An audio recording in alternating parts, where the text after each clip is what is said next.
कभी paper leak के खिलाफ सड़कों पर उतरकर सरकार से जवाब मांगने वाले छात्र नेता आज खुद उसी सवाल के केंद्र में खड़े हैं। राजनीति में वक्त कैसे करवट लेता है, इसकी शायद इससे बड़ी मिसाल दूसरी नहीं हो सकती।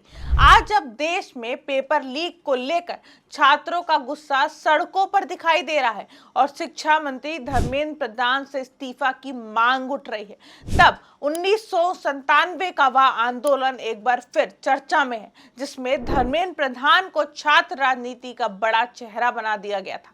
साल 1997 ओडिशा में एक प्रतियोगी परीक्षा में कथित पेपर लीक और परीक्षा में अनियमितताओं के आरोप लगे।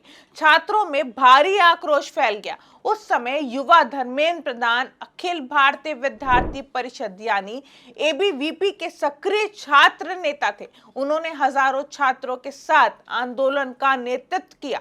सचिवालय तक मार्च निकाला गया, सरकार से जवाब मांगा गया, निष्पक्ष जांच की मांग उठी और दोषियों पर कार्रवाई की मांग की गई। आंदोलन के दौरान पुलिस लाठीचार्ज भी हुआ, जिसमें धर्मेंद्र प्रधान घायल हुए।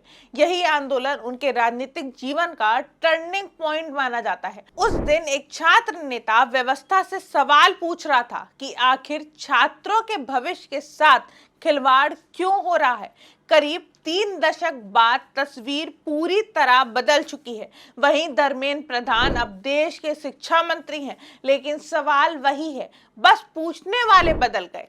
आज छात्र संगठन, प्रदर्शनकारी और कई लोग शिक्षा मंत्री से पूछ रहे हैं कि आखिर पेपर लीक की घटनाएं कब रुकेंगी। जिस मुद्दे पर कभी धर्मेंद्र प्रधान खुद सड़कों पर उतरकर जवाब मांगते थे, आज उसी मुद्दे पर लोग उनसे जवाब मांग रहे हैं। जिस पेपर लीक को कभी उन्होंने छात्रों के भविष्य के साथ अन्याय बताया था, आज उसी पेपर लीक को लेकर उनके इस्तीफे की मांग हो रही है। इतिहास की यह विडंबना है कि कभी आंदोलन का चेहरा रहे धर्मेंद्र प्रधान, आज व्यवस्था का चेहरा है।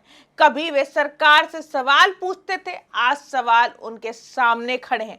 फर्क सिर्फ इतना है कि उस समय उनके हाथ में विरोध का झंडा था और आज उनके कंधे पर पूरे देश की शिक्षा व्यवस्था की जिम्मेदारी है। शायद इसी वजह से सोशल मीडिया पर लोग बार बार 1997 की तस्वीर और 2026 की तस्वीर को साथ रखकर पूछ रहे हैं, क्या सवाल बदल गए हैं या सिर्फ कुर्सी बदल गई है। इतिहास का यह संयोग राजनीति के लिए बड़ा प्रतीक बन चुका है। 1997 में धर्मेंद्र प्रधान पेपर लीक के खिलाफ संघर्ष का चेहरा थे और 2026 में वही पेपर लीक उनकी सबसे बड़ी राजनीतिक परीक्षा बन गया है।